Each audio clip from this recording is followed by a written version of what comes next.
okay na. Kayo ba nakapagluto ba kayo na beef, nilagang beef ang nilagay nyo, kamuting kahoy?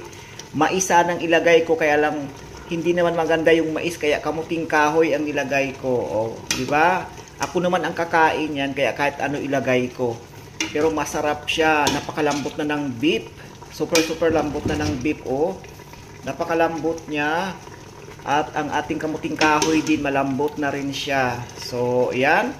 Halina na kayo at luto na guys. Oh, hindi ko na to siya ano kasi bukas pa naman to ang kangkong, talagang hindi mo na kailangan siya na i-overcook. Masarap yan siya, crunchy.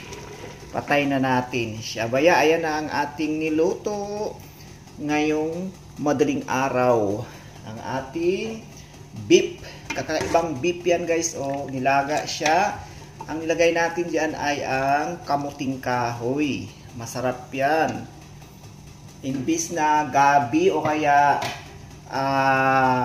mais ang nilagay ko, yan ang nilagay ko kamuting kahoy. Masarap yan. Salamat sa inyong lahat sa pagpapanood.